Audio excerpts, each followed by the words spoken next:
Igaüks võib mõnikord haigeks jääda või muid raskusi läbi elada. Kui aga inimene saab terveks ja tuleb raskustest välja ning saab jälle tööd teha, siis ei tohi teda varasema haiguse või varasemate raskuste pärast töö juures teistest halvemini kohelda. Igaühel on õigus tööd teha ja ennast tööl hästi tunda. Alekseil oli kunagi elus raske aeg.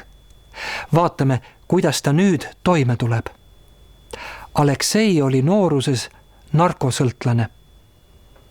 Sõltuvushaiguse tõttu ei saanud ta rahulikult elada ega tööl käia.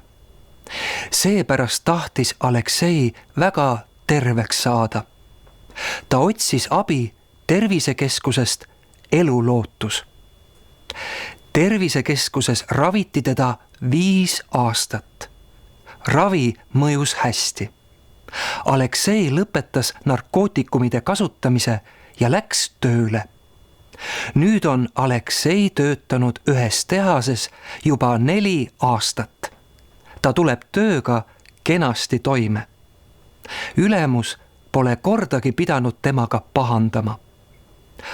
Aga tema ülemusel on üks tuttav arst. Seesama arst ravib juhtumisi ka Alekseid. Ühel päeval räägib arst Aleksei ülemusele, et Aleksei kasutab ravimeid. Tegelikult ei tohi arstid oma patsientide tervisest teistele inimestele rääkida. See on lausa seadusega keelatud. Aleksei ravimisest rääkides rikkus arst seadust. Aleksei ülemus tahab teada, mis ravimit Aleksei võtab. Ülemus vaatab internetti ning saab teada, et see ravim aitab narkosõltuvuse vastu. Nüüd räägib ülemus töö juures kõigile Aleksei ravimist. Ta ütleb, et seda rohtu võtavad narkosõltlased ja nimetab Alekseid narkomaaniks. Töökaaslased hakkavad Alekseisse halvasti suhtuma.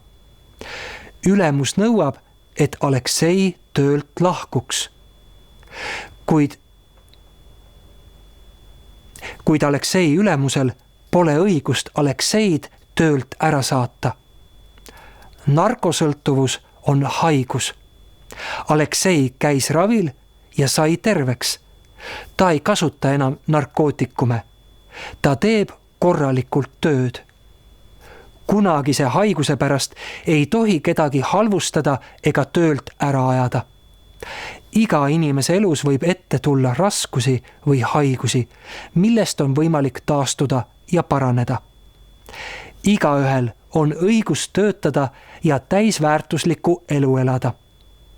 Aleksei ütleb ülemusele, et ta teeb ju oma tööd hästi. Miks ta peab siis töölt ära minema? Ülemus mõtleb natuke ja nõustub, et Aleksei on tubli töötaja. Ülemus palub Alekseilt vabandust. Aleksei töötab edasi. Ka töökaaslased näevad, kui tubli Aleksei tegelikult on. Nad ei ütle talle enam halvasti. Kõik saavad end jälle tööl hästi tunda.